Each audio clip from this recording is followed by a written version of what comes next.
Friends ये मरुआ तुलसी है, देखने में ही इसकी पत्तियाँ काफ़ी सुंदर दिखती हैं और इसकी सुगंध भी बहुत ही अच्छी होती है। औषधीय गुण वाला ये पौधा होता है, आसानी से तैयार हो जाता है। ये बिल्कुल खाद की इसमें ज़रूरत नहीं होती है, आप बस पानी डालते रहें, आसानी से इसकी ग्रोथ होती है। इसको मैंने बीज के द्वारा तैयार किया था, इसलिए मेरे पास कई सारे पौधे, इसको मैंने कई सारे कंटेनर्स में लगा रखे हैं और एक दो तो मैंने पॉली बैग में भी लगा रखे हैं, क्योंकि ये जब बीज हम डाल देते हैं तो एक साथ बहुत सारे उग करके तैयार हो जाते हैं, तो अपने फ्रेंड्स को भी बांट सकते हैं, क्योंकि ज़्यादा हो जाते हैं तो उन्हें फेंकने से अच्छा है कि आप अपने फ्रेंड्स को भी दे दें। और इस तरह से इसमें ये बीज तैयार हो जाते हैं। बीज के द्वारा पौधे उगाना बहुत ही आसान है। आप नर्सरी में लेने जाते हैं तो एक पौधा 20-30 रुपए का मिलता है। जिस तरह से आप रामा तुलसी और श्यामा तुलसी लेने जाते हैं, उसका जिस तरह से आप लेकर के आके लगाते हैं, उसी तरह से ये भी एक वन तुलसी है। इसको मरुआ तुलसी और वन तुलसी के नाम से जाना जाता है। इसकी पत्तियाँ औषधीय गुण से युक्त होती हैं। इसको घर पे लगाने से मक्खी मच्छर दूर रहते हैं। सुगंध इसकी बहुत ही अच्छी होती है। फ्रेंड्स आसानी से ये तैयार हो जाता है। अगर आप इसको नर्सरी से लाते हैं तो उसमें इस तरह से मंजरियाँ बन करके तैयार हो जाती हैं।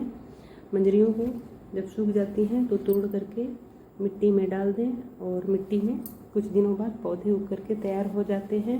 तो मैंने इसे इसी तरह से ही इनके बीज तोड़ तोड़ करके डाले थे और एक साथ बहुत सारे पौधे मेरे तैयार हो गए थे। पौधे तैयार होने के बाद जब कुछ पौधे बड़े हो जाते हैं तो उन्हें अलग अलग करके मैंने शिफ्ट कर दिए हैं और बहुत सारे अपने पौधे फ्रेंड्स को भी दे दिए हैं, क्योंकि ये पौधे बहुत ज़्यादा बीज के द्वारा तैयार हो जाते हैं। इस तरह से इनके बीज तोड़ करके निकाल लेते हैं और निकालने के बाद मिट्टी में डाल दें। बीच बीच में पानी ज़रूर डालते रहें। कहीं पे भी आप बीज डालते हैं तो पानी डालना बहुत ही ज़रूरी है।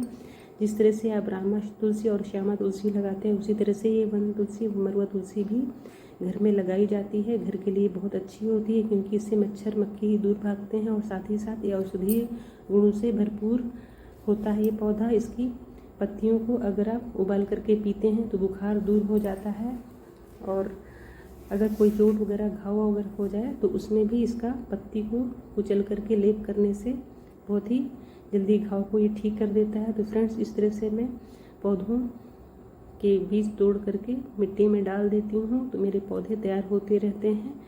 एक ही तरह के कई सारे पौधे लगाने से भी घर में बहुत ही सुंदर दिखते हैं। तो इस तरह से ज़्यादा पौधे आपके पास हो जाएंगे और ज़रूरी नहीं कि आप बड़े ही कंटेनर में लगाएं, तो छोटे से कंटेनर में भी इस तरह से आप मेरी तरह पौधे बहुत सारे तैयार कर सकते हैं।